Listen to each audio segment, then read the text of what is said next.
বন্ধুরা চলে এসেছি আবার একটা ভিডিও নিয়ে। তো দেখো তোমাদেরকে তো মেনুগুলো দেখানোই হয়নি।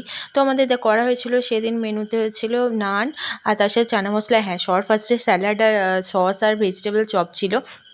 তারপরে দিয়ে দেখো ছিল ভাত, ডাল আর ছিল চিংড়ি দিয়ে পটলের তরকারি। আর এদিকে দেখো আমি, আমার বোন আর এদিকে আমার ভাই আর আমার হাজব্যান্ড বসেছিল। একসাথে বসেছিলাম 4টা টেবিলে। সবার শেষেই খেয়েছিলাম, কারণ সবাই খাওয়ার পর আমরা সবাই মিলে একসাথে খেতে বসবো, এটাই প্ল্যান করা হয়েছিল। এদিকে ভাই বসেছে, ভাই ভিডিওটা করে দিচ্ছিল। আর এদিকে বোনের এত হাসি, কি জানি আমার ঠিক মনে পড়ছে না, ওর হাসি দেখো ভিডিওতে থামছেই না।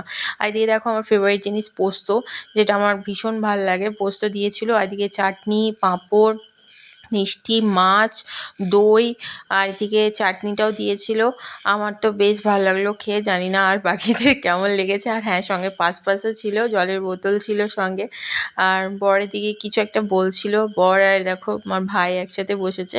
বললাম 4 জনে একটা টেবিলেই বসেছিলাম, যেটা হয়। আর ভাই মিষ্টি খেয়েছে, আমরা 3 জনে, ভাই বোন আর আমি তো মিষ্টি খাইনি, তাই তোমাদের দেখাতে পারলাম না। তবে হ্যাঁ, সাদা মিষ্টি আর ভাপা করা হয়েছিল।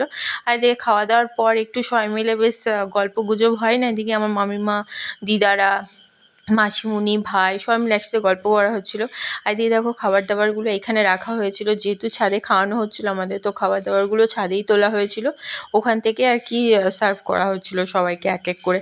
আর অনেকগুলোই মানে খাবার কিন্তু অনেকটাই বেঁচে গেছিলো পরে, সেরকম মানে অনেকটা বলতে সেরকম বাঁচেনি। আর এদিকে দেখো সবাই মিলে বাড়ি যাওয়ার জন্য রওনা হয়ে পড়েছে। সত্যি আসছিল তখন কত ভালো লাগছিলো, আবার যখন চলে যাচ্ছে এত মন খারাপ করছিল, কি বলবো, এক এক করে সবাই বাড়ি চলে যাচ্ছিলো।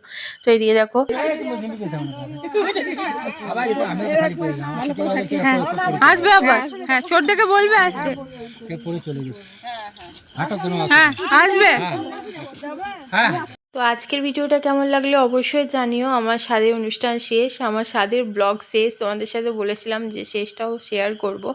তো এক এক করে এইভাবে মানে এক একজন করে সবাই চলে যাচ্ছিলো, সবার ভিডিওটা তোলা হয়নি।